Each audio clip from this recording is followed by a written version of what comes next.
అందరికీ నమస్కారం. ఈరోజు మీ అందరికీ నేను వినిపించబోయే కథ వెన్నెల ఓ వెన్నెల. రచయిత సద్దపల్లి కుదాబక్షు గారు. ఇక కథలోకి వెళితే, చూడచక్కని కనుముక్కు తీరుతో ఎత్తుకు తగ్గ లావుతో నడయాడే నవమల్లికల ఆమె కళాశాలలో అడుగు పెడితే చాలు వందలాది కండ్లు ఆమె అందం చుట్టూ పరిభ్రమిస్తాయి. కో ఎడ్యుకేషన్ డిగ్రీ కళాశాలలో బిఏ థర్డ్ ఇయర్ చదువుతున్న వెన్నెల కంప కింద పూల మొక్కల సవతి తల్లి మంగతాయారు నీడలో పెరగడంతో ఎప్పుడూ ముభావంగా మౌనంగా ఉంటుంది. ఓయబ్బా, పెద్ద అందాల రాసినని గర్వం దానికి అని ఈసడించుకునేవారు తోటి విద్యార్థినులు. వెన్నెలేమో ఇవేవీ పట్టించుకోకుండా చదువుపై ధ్యాసగా రోజులు దొర్లిస్తోంది. ఆ రోజు వెన్నెల మనసేమీ బాగూలేదు. బలవంతంగా 4 పీరియడ్లు అయ్యాక ఎవరికీ చెప్పకుండా క్లాస్ రూమ్ నుండి బయటకి వచ్చింది. ఇంటికి పోవడానికి మనస్కరించలేదు. కంప్యూటర్ ల్యాబ్ ప్రక్కనున్న పార్కు వైపు నడిచింది. పుస్తకాలక్కడ పడేసి పచ్చికపై కూలబడింది. అక్కడక్కడ పిల్లలు కూర్చొని నవ్వుతూ తుల్లుతూ కబుర్లాడుకుంటున్నారు. గాలి హాయిగా వీస్తోంది, కానీ వెన్నెల ఒంటిని వేడిగా తాకుతోంది. తలలో నరాలు చిట్లుతున్న అనుభూతి. రాత్రి సంఘటన గుర్తుకు రావడంతో ఏడుపు ఆగలేదు. మోకాళ్ళ మధ్యలో తలుంచి వెక్కి వెక్కి ఏడవసాగింది. తను చేసుకున్న పాపమేమిటి? అందంగా పుట్టడమే తన తప్ప? ఇల్లు ఓ నరకంలా తయారైంది. కూర్చుంటే తప్పు, లేస్తే తప్పు, తల దువ్వుకుంటే తప్పు, చివరకు సబ్బుతో ముఖం కడుక్కున్నా తప్పే. తనపై పిన్ని ఎందుకిలా కక్ష కట్టింది? ఎన్నాళ్ళీ నరకయాతన? నన్ను రక్షించు ప్రభూ అంటూ మనసులోనే కోటి దేవుళ్లను వేడుకుంది. చెప్పా పెట్టకుండా బయటకు వెళ్ళిపోయిన వెన్నెలను వెతుక్కుంటూ జలజ వచ్చింది. శోకమూర్తిలా ఒంటరిగా కూర్చొని రోదిస్తున్న వెన్నెలను, ఏమైందే వెన్నీ, ఒంట్లో బాగోలేదా? చేతులు పట్టుకొని ఊపుతూ అడిగింది. ముఖం పైకెత్తి కళ్ళు చేత్తో తుడుచుకుంటూ, ఏమీ లేదే, మనసు బాగుండక బలవంతంగా నవ్వు పులుముకుంటూ అంది. ఇంట్లో మరలా ఏమైనా గొడవ జరిగిందా? ఏమిటోనే, జీవితంపై విరక్తి కలుగుతోంది. ఏం చేయాలో తోచట్లేదే, శూన్యంలోకి చూస్తూ వెన్నెల అంది. ఛ, ఏం మాటలే అవి, అసలేం జరిగిందో చెప్పు అంది అనునయంగా జలజ. ఇంటర్ నుంచి ఎన్నో క్లిష్ట పరిస్థితులలో ఓదారుస్తూ కొండంత అండగా నిలిచిన జలజకు విషయం చెప్పి హృదయ భారాన్ని దించుకోవాలనుకుంది వెన్నెల. వెన్నీ, ప్లీజ్ ఏడవకే, ఏమైందో చెప్పవే, కంట్రోల్ యువర్ సెల్ఫ్, ఏమిటే చిన్నపిల్లలాగా అంటూ చుబుకాన్ని పైకెత్తి కొంగుతో కళ్ళు ఒత్తింది జలజ. ఆప్తురాలి ఒడిలో సేద తీరిన వెన్నెల 5 నిమిషాల తర్వాత కన్నీటిని తుడుచుకొని రాత్రి జరిగిన సంఘటన కళ్ళకు కట్టినట్టు చెప్పసాగింది.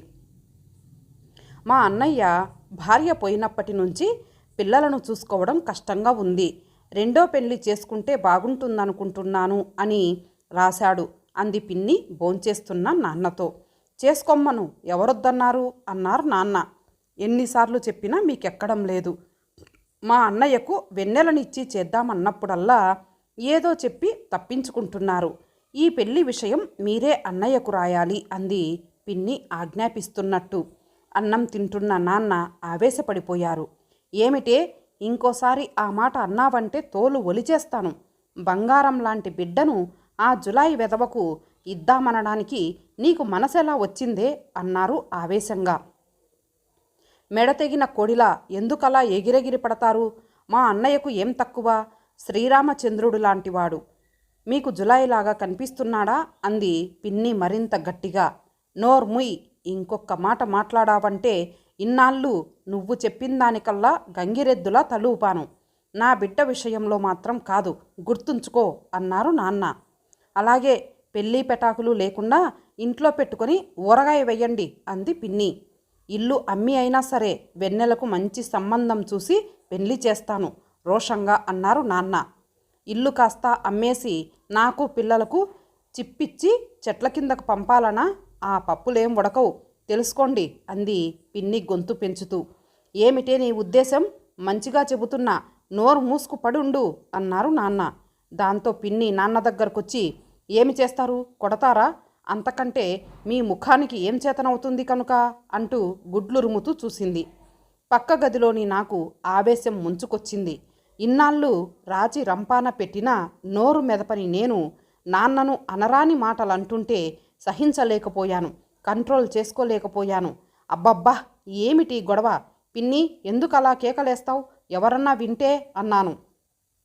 ఏం తల్లి, నీకు కోపం తన్నుకొచ్చిందా? అవునులే, ఆ తండ్రి బిడ్డవే కదా. నిన్ను దేవరెద్దులా మేపేది ఊర్లో ఊరేగించాలని కాదు. ఇది నా ఇల్లు. చెప్పినట్లు వింటేనే ఇంట్లో ఉంటావు, లేకుంటే నీ బతుకు బస్టాండే, జాగ్రత్త అంది పిన్ని. దాంతో నాన్న కోపంగా లేచి పిన్ని 2 చెంపలు చెల్లుమనిపించారు. థూ, ఈ కొంపలో ఉండే కంటే ఉరేసుకు చావడం నయం అంటూ చెరచెరా బయటకి వెళ్ళిపోయాడు. ఈ గొడవలు మామూలే అయినా రాత్రి సంఘటనతో చెలించిపోయానే అంది వెన్నెల.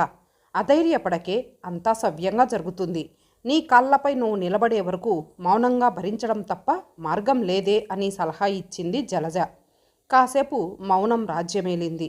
వెన్నెల మనసు కాస్త తేలికపడింది. రోజులు మునుపటిలాగే సాగుతున్నాయి. తెలుగు లెక్చరర్గా జాయిన్ అయిన కిరణ్ క్లాస్కు వెళ్ళిన మొదటి రోజే ముద్ద మందారం లాంటి వెన్నెలను చూసి మనసు పారేసుకున్నాడు. ఆమెను ఎలాగైనా తన వైపు తిప్పుకోవాలనుకున్నాడు. ఫస్ట్ అపాయింట్మెంట్ కావడంతో ఫోజు కొట్టకుండా జోక్లేస్తూ నవ్విస్తూ మంచివాడు అనిపించుకోవాలని ప్రయత్నిస్తున్నాడు. అప్పుడప్పుడు మనుచరిత్ర, భారత, భాగవత, రామాయణాల్లోని మందార మకరందాల్లాంటి పద్యాలను రాగయుక్తంగా పాడి విద్యార్థులను రంజింపచేసేవాడు. క్లాస్కు వస్తూనే క్రిందటి రోజు జరిగిన పాఠానికి సంబంధించిన ప్రశ్నలు అడిగేవాడు. ఎప్పటికప్పుడు ప్రిపేర్ అవుతుండడంతో టక్కున జవాబు చెప్పేది వెన్నెల. దాంతో కిరణ్ దృష్టిని మరింత ఆకర్షించింది. సాహిత్యాభిమానం ఉన్న వెన్నెల కిరణ్ ప్రతిభా పాటవాలు చూసి అభిమానం పెంచుకుంది. అది గమనించి కిరణ్ ఆమెను ముగ్గులోకి దింపాలని క్లాసులోనే పొగిడేవాడు. కిరణ్ మెప్పును ఆనందంగా స్వీకరించేది వెన్నెల హృదయం. లెక్చరర్లందరి వద్దకు పోయినట్లుగానే తెలుగు డిపార్ట్మెంటుకు వెళ్ళి కిరణ్తో డౌట్స్ క్లియర్ చేసుకునేది. కిరణ్ వివిధ సాహిత్య పోకడల గురించి మాట్లాడేవాడు. చలం, బుచ్చిబాబు, ఎండమూరి, మల్లాది ఇలా ఎందరి గురించో చర్చించుకునేవారు. ఇద్దరి మధ్య చనువు ఎక్కువైంది. కంప్యూటర్, క్లింటన్, సెల్ఫీ, అందం ఇలా ఎన్నో విషయాలు వారి చర్చల్లో ఉండేవి. కిరణ్ వద్ద ఉన్నంతసేపు పండు వెన్నెల్లో మలయమారుతం తాకినట్టు మనసంతా మధురానుభూతితో నిండిపోయేది. కిరణ్లో అణువణువు తొణికిసలాడే సంస్కారం, ఆ స్నేహం ఆమెకు గ్రీష్మంలోని తొలకరి జల్లులా ఉండేది. వెన్నెల ఇంత తేలికగా వలలో పడుతుందనుకోని కిరణ్ ఆనందంతో ఉక్కిరి బిక్కిరవుతున్నాడు. మాటలలో ఆమె విషయాలన్నీ చాకచక్యంగా రాబట్టాడు. తన గురించి కూడా ఆమె తృప్తి పడేలా చెప్పాడు. హిస్టరీ లెక్చరర్ సెలవు కావడంతో ఆ రోజు హిస్టరీ పీరియడ్లో అమ్మాయిలందరూ పార్కుకు వెళ్ళారు. వెన్నెల, జలజ, మాలతి, ఎలిజబెత్ పూల చెట్ల మధ్య కూర్చొని పిచ్చాపాటి మాట్లాడుకుంటున్నారు. సాయంత్రం 4 గంటల గోరువెచ్చని ఎండ, చల్లగాలి తోడై పరవశింపచేస్తోంది. అమ్మాయిలు రంగుల సీతాకోక చిలుకల్లా గుంపులుగా పార్కుల్లో కూర్చున్నారు. గువ్వలు రివ్వున ఎగురుతున్నాయి. రాజారెడ్డి, మంజుల ప్రేమ వ్యవహారం రోజు రోజుకు ముదురుతోందే అంది మాలతి. ఆదివారం నాడు హార్స్లీ హిల్స్కు వెళ్ళి వచ్చారట. ఎవరేమనుకుంటారోనన్న ధ్యాస కూడా లేకుండా మంజుల మరీ బరి తెగిస్తోందే అంది ఎలిజబెత్. బషీర్, ప్రమీల క్లాసులోనే లవ్ లెటర్స్ ఇచ్చి పుచ్చుకుంటున్నారు. కంప్యూటర్ సెంటర్కు కలిసే వెళ్తున్నారు. చర్చలో పాల్గొంటూ అంది జలజ. వింటున్న వెన్నెల, అబ్బబ్బా ఏమి మాటలు, టాపిక్ను మార్చండే అంది అసహనంగా. ఏమ్మా, నీ ప్రస్తావన వస్తుందేమోనని భుజాలు తడుముకుంటున్నావా అంది నవ్వుతూ మాలతి. నా ప్రస్తావన? పిచ్చిగా మాట్లాడకు అంది కోపంగా వెన్నెల. ఇంతలో ఆ హీరో ఎవరో చెప్పవే పట్టుబట్టింది ఎలిజబెత్. హీరో లేదు, జీరో లేదు, నోరు ముయ్యండే అంది జలజ. చెప్పి తీరాలంది ఎలిజబెత్. తెలుగు లెక్చరర్ కిరణ్ వెన్నెల ప్రేమలో పడ్డారని కాలేజీ మొత్తం కోడైక్కుస్తుంటే ఏమీ తెలియని బుజ్జిపాపలా మాట్లాడతావేమిటే అంది మాలతి. ఈ మాటతో వెన్నెల గుండె లయ తప్పింది. అంతలోనే ఆవేశం ముంచుకొచ్చింది. నేను ఆయన ప్రేమించుకోవడం ఏమిటి? సరదాగా మాట్లాడినంతనే ప్రేమించుకున్నట్టా? ఆడా మగ ఇద్దరు మాట్లాడుకుంటే దానికి ప్రేమ రంగు పూసేస్తారు. చీ చీ అంది వెన్నెల.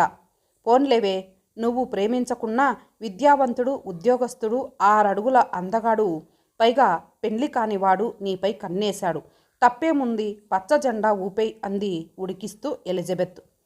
వెన్నెల మనసులో లేదు. అంతా గందరగోళంగా ఉంది. చివాలున లేచి బిరబిరా ఇంటివైపు సాగింది. జలజ పిలుపు ఆమె చెవిన పడలేదు. కిరణ్ తనను ప్రేమిస్తున్నాడా? తనెందుకు కనిపెట్టలేదు? మామూలుగా మాట్లాడుతున్నాడనుకుంది. కిరణ్ అంటే తనలోనూ ప్రేమ ఉందా? అతనితో మాట్లాడుతుంటే ఎంతో హాయిగా ఉంటుంది. కారణమేమిటి? మోడుబారిన మనసుపై కిరణ్ మాటలు పన్నీటిని చిలకరించినట్టున్నాయి. ఎందుకు పగిలిన చీమల పుట్టల్లా ఆలోచనలు సాగుతున్నాయి? ఏం తల్లి, తగలడ్డావా? త్వరగా ఇటొచ్చి బట్టలు ఉతికి చావు, నాకు వేరే పని ఉంది హుకుం జారీ చేసింది మంగతాయారు. చీర మార్చుకొని బట్టలు ఉతకడానికి సిద్ధమైంది. ఆలోచనలు కిరణ్ చుట్టూ పరిభ్రమిస్తున్నాయి. అవును, కిరణ్కేమి తక్కువ? ఎలిజబెత్ చెప్పినట్లు అందం, చదువు, ఉద్యోగం ఉన్నాయి. అప్పులతో సతమతమయ్యే నాన్న కిరణ్ లాంటి వ్యక్తిని తనకు భర్తగా తేగలడా? అదృష్టం కొద్దీ అలాంటి వ్యక్తి తారసపడినా అసలే మండిపోతున్న పిన్ని పడనిస్తుందా? తన బతుకు చీకట్లో మగ్గిపోవలసిందేనా? లేదు. అనుక్షణం ఈ ప్రత్యక్ష నరకం అనుభవించే ఓపిక తనకిక లేదు. బయటపడాలి. అప్పుడే తనకు మనశ్శాంతి. ఆలోచనల నుండి గిలగిలా కొట్టుకోసాగింది వెన్నెల మనసు. గాలిపటం లాంటి తన జీవితం మంచి మనసున్న కిరణ్ అండన హాయిగా సాగిపోగలదు. అందుకే కిరణ్ ప్రేమను కాదనకూడదు. ఎవరేమనుకున్నా సరే నిశ్చయానికి వచ్చింది వెన్నెల. వారం తర్వాత ఇంగ్లీష్ పీరియడ్ ఎగ్గొట్టి తెలుగు డిపార్ట్మెంట్కెళ్ళింది వెన్నెల. కిరణ్ ఒక్కడే ఏదో ఇంగ్లీష్ నవల చదువుతున్నాడు. సన్నగా, లయబద్ధంగా, మధురంగా కాలి అందెల సవ్వడి వినిపించడంతో చూసిన Kiran, hi, how are you? ఏమిటి దర్శనమే లేదు? రా, వచ్చి కూర్చో నవ్వుతూ ఆహ్వానించాడు. వెన్నెల వానల చల్లగా నవ్వింది వెన్నెల.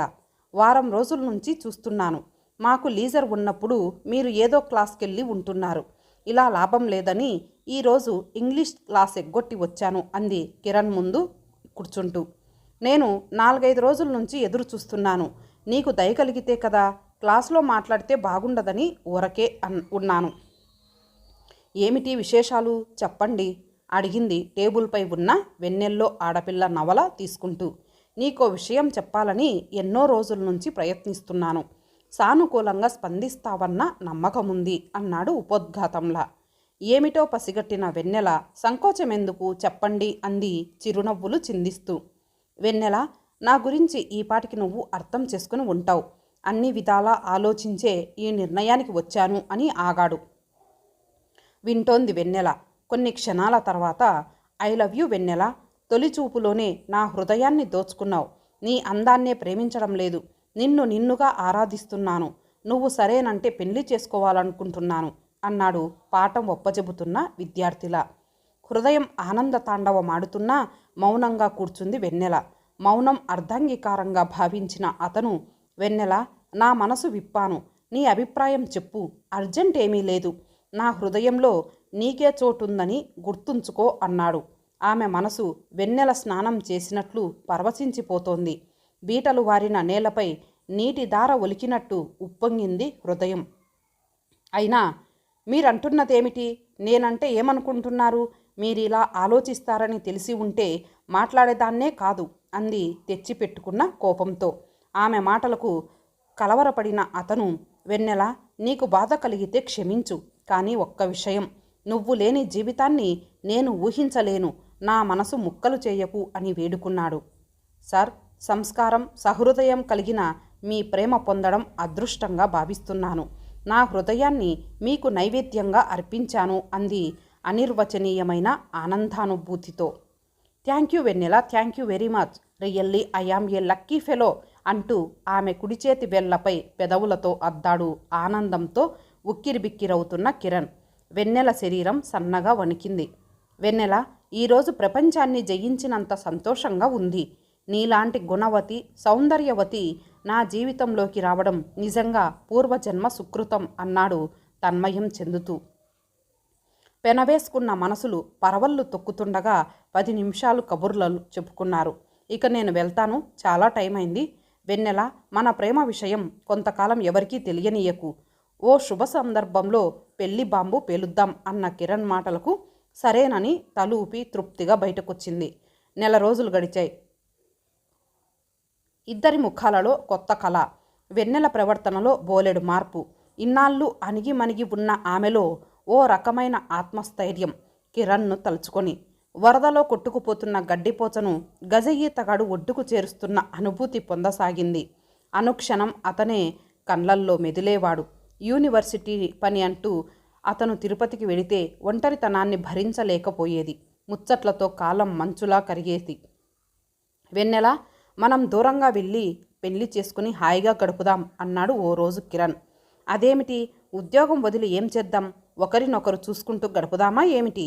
ఇక్కడ కాపురం పెట్టడం నాకు ఇష్టం లేదు. ఇలాంటి బోడి ఉద్యోగం ఎక్కడైనా దొరక్కపోదు. వరదలో కొట్టుకుపోతున్న వ్యక్తికి చెట్టు కొమ్మ దొరికినట్టే దొరికి జారిపోతున్నట్టు అనిపించింది. నాకేమిటో భయంగా ఉంది కిరణ్, బాగా ఆలోచించు, తొందరపడి నిర్ణయం తీసుకోకు అంది భుజంపై తలవాల్చి. మై డియర్ స్వీటీ, మన కోర్కెలు తీరబోతున్నాయి, మంచి రోజులు రాబోతున్నాయి అన్నాడు ఆమెను దగ్గరకు లాక్కొని మెడపై ముద్దు పెట్టుకుంటూ. ఏమిటి, దొరవారు ఏవేళ హుషారుగా ఉన్నారు? విషయం చెప్పండి అంది దూరంగా జరుగుతూ. ముంబైలో ఉన్న నా ఫ్రెండ్ గోపాల్కు లెటర్ రాశానని నెల క్రితం చెప్పానా? చెప్పారు. ఏమైంది ఇప్పుడు? నా కోసం అక్కడ ఒక జాబ్ చూశాడట. నెలకు 25,000 జీతం. నాకెలాగూ కంప్యూటర్ ప్రోగ్రామింగ్, వెబ్ డిజైనింగ్ వచ్చు కదా. ఓ మల్టీనేషనల్ కంపెనీలో చీఫ్ వెబ్ డిజైనర్ ఉద్యోగం. డిపాజిట్ కట్టేందుకు 20,000తో వారంలో రమ్మన్నాడు. ముంబై ఉద్యోగమా? ఆశ్చర్యం ప్రకటించి, అంత దూరం వెళ్ళటం నాకు ఇష్టం లేదండి. ఊరు కాని ఊరిలో ఏమిటో నాకు భయంగా ఉంది.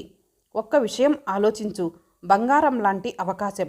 నేను ఎంఏ చదువుతున్నప్పటి నుంచి ముంబై, ఢిల్లీ లాంటి నగరాలకు వెళ్ళాలని ప్రయత్నిస్తూనే ఉన్నాను. కానీ కుదరలేదు. లెక్చరర్గా పనిచేస్తూనే కంప్యూటర్ కోర్సులు చేశాను. మంచి జీతం, మంచి ఉద్యోగం. వెన్నెల, డబ్బు లేని మనిషి ఏమీ చేయలేడు. 4-5 ఏళ్లుగా ఎదురు చూస్తున్న అవకాశం. దీనికోసమే డబ్బు దాస్తూ వస్తున్నాను. 6,000 జీతంతో గానుగెద్దులా బతకడం నాకు ఇష్టం లేదు. అక్కడైతే నెలకు 15,000 మిగిల్చొచ్చు అని ఆపాడు. వెన్నెల, దూరపు కొండలు నునుపంటారు, ఆలోచించి అడుగు వెయ్యడమే మంచిది అంది. ఆలోచించు, ఈరోజు ఇద్దరమే, రేపు మన కుటుంబం పెరుగుతుంది. సరదాలు, షికార్లు, థ్రిల్ లేకుండా గడిపేద్దామంటావా? నా మాట కాదనకు, నీకేమీ కష్టం రానివ్వను. దిగులుగా ఉన్న ఆమెను దగ్గరకు తీసుకొని తల నిమురుతూ అన్నాడు. వెన్నెల మనసులో మరలా కల్లోలం రేగింది. ఏమిటి కర్తవ్యం? తన కోసమే బతుకుతున్న తండ్రిని, ఉన్న ఊరిని వదిలి ఎటో పోవడమా? వద్దంటే కిరణ్ వినేటట్టు లేడు. ఒకవేళ అతని ఆలోచన కూడా మంచిదేనేమో. డబ్బు లేని జీవితంలో సుఖమేముంటుంది? మన వాళ్ళు ఎంతమంది అక్కడ ఉద్యోగాల్లో లేరు? తను వెళుతుంది. ఆలోచనలు ఒక కొలిక్కి వచ్చాయి. ఓకే కిరణ్, నేను రెడీ. నువ్వు కాకులు దూరని కారడవికి రమ్మన్నా హ్యాపీగా వస్తాను. నా సర్వస్వం నువ్వే అయినప్పుడు నీ మాటే నాకు వేదం అంది అతనిని మరింతగా హత్తుకుపోతూ. ఆనందం పట్టలేక వెన్నెలను ముద్దులపై ముద్దులు పెట్టుకున్నాడు. నువ్వెంత మంచిదానివి ప్రియా, ఏ జన్మలో చేసుకున్న పుణ్యమో నువ్వు నాదానివయ్యావు అని ఆమెను ఎత్తుకొని గాలిలో గిరగిరా తిప్పాడు. ముద్దుల ముచ్చట్లు తీరిన తర్వాత, వెన్నెల, ఈ విషయాలేవి ఎవ్వరికీ తెలియనివ్వకు. ఏదైనా సస్పెన్స్ నాకు ఇష్టమని చెప్పా కదా. మనం వచ్చే సోమవారం సాయంత్రం ముంబై మెయిల్కు వెళ్ళాలి. టికెట్లు రిజర్వ్ చేస్తాను. నువ్వు ఇంట్లో నుంచి కట్టుబట్టలతో వచ్చేయి. అన్ని ఏర్పాట్లు నేను చూసుకుంటాను. ఎవరికీ అనుమానం రాకూడదు, సరేనా అన్నాడు ఆదేశిస్తున్నట్లు. సరేనని తలూపి, మరి ఈ ఉద్యోగానికి రిజైన్ చెయ్యరా అడిగింది. అయ్యో పిచ్చి, రిజైన్ చేస్తే విషయం అందరికీ తెలియదా? 2 నెలలు సెలవు పెడతాను, తర్వాత పొడిగిద్దాం, లేదంటే అప్పుడు రిజైన్ చెయ్యొచ్చు. దాంతో ప్రేమ విషయంలానే ముంబై విషయం కూడా జలజకు చెప్పకూడదనుకుంది. సోమవారం రానే వచ్చింది. ఆ రోజంతా ఇంట్లోనే గడిపింది. పిన్నితో కూడా ప్రేమగా మాట్లాడింది. తమ్ముళ్ళిద్దరికీ బొమ్మలు, చాక్లెట్లు కొనిచ్చింది. బాగా చదువుకోమంది. మధ్యాహ్నం భోంచేసి కునుకు తీస్తున్న తండ్రి పాదాలపై తల ఆంచి ఆశీర్వదించమని ప్రార్థించింది. ఎంతోసేపు తండ్రి కాళ్ళ వద్దే కూర్చుని బాధాతప్త హృదయంతో కన్నీరు కార్చింది. ఫ్రెండ్ దగ్గరికి వెళ్ళొస్తానని చెప్పి భారంగా సాయంత్రం ఇంటి గడప దాటింది వెన్నెల. ముంబై రైల్వే స్టేషన్ బయట ఓ తెల్లని మారుతి కారు. కిరణ్ను చూస్తూనే డ్రైవర్ తలుపు తెరిచాడు. ఇద్దరూ అందులో కూర్చున్నారు. గోపాల్ చాలా మంచివాడు. ఇక్కడ మన కోసం అన్ని ఏర్పాట్లు చేశాడు అన్నాడు వెన్నెల చేయిని తన ఒడిలోకి లాక్కుంటూ కిరణ్. ఆ మాట ఈ మాట మాట్లాడుతూ చిన్ని చిన్ని సరదాలు తీర్చుకునే లోపల కారు ఓ అందమైన భవంతి ముందు ఆగింది. లాల్చీ పైజామాలోని 50 ఏండ్ల వ్యక్తి కారు దిగిన కిరణ్ను నమస్తే సాబ్ ఆయియే అంటూ లోపలికి ఆహ్వానించాడు. అటూ ఇటూ 20 దాకా గదులున్న వెయిటింగ్ హాల్ దాటి ముందుకెళ్ళి లిఫ్టులో 4th ఫ్లోర్కెళ్ళారు. అక్కడ ఓ మూల ఉన్న ఏసీ గదిని చూపి మీరు రెస్ట్ తీసుకోండి, మీరు వచ్చినట్లు బాస్కు ఫోన్ చేస్తానని హిందీలో చెప్పి వెళ్ళిపోయాడు ఆ వ్యక్తి. 10 నిమిషాల తర్వాత ఓ లావుపాటి స్త్రీ కిల్లీ నములుతూ లోపలికి వచ్చింది. గోపాల్ అమ్మగారు అంటూ పరిచయం చేశాడు కిరణ్. వెన్నెలను కూడా ఆమెకు పరిచయం చేశాడు. అదృష్టవంతుడివి, చక్కని అమ్మాయిని సెలెక్ట్ చేసుకున్నావు అంది కిరణ్ వైపు చూస్తూ. 10 నిమిషాలుండి రిలాక్స్ అవ్వమని చెప్పి వెళ్ళిపోయింది. ఈ ప్రక్కనే ఓ ఫ్లాట్లో గోపాల్ వాళ్ళు ఉంటారు. ఈ ఫ్లాట్ మొన్ననే ఖాళీ అయితే మన కోసం అట్టే పెట్టారు. ఆ సూట్ కేసులు నీ బట్టలున్నాయి, స్నానం చేసి రెడీగా ఉండు, నేను గోపాల్ ఆఫీస్కు వెళ్ళి అన్ని విషయాలు మాట్లాడి వస్తాను అని ముఖం కడుక్కొని బయటకు వెళ్ళాడు కిరణ్.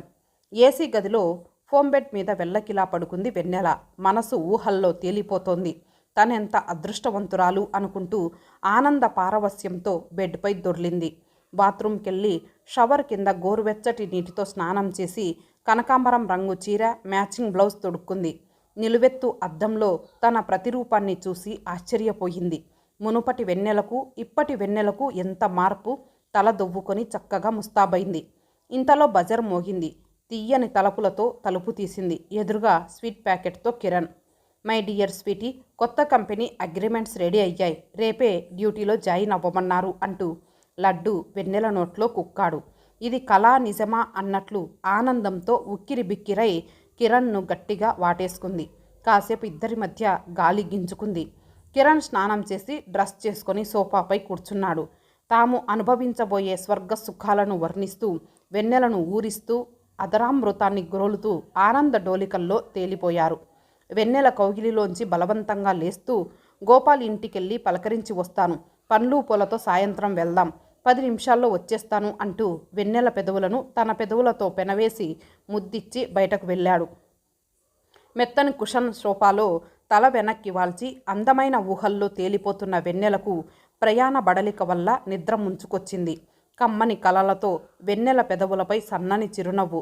ఆమె ఘోరంగా మోసపోయానని, అఘాతంలోకి నెట్టివేయబడ్డానని, తన కిరణ్ తనను ఖరీదైన వ్యభిచార గృహానికి అమ్మేశాడని తెలుసుకునే లోపల తిరుపతిలోని మరో ప్రేయసిని తలచుకుంటూ 50,000 రూపాయలతో ముంబై దాటాడు కిరణ్.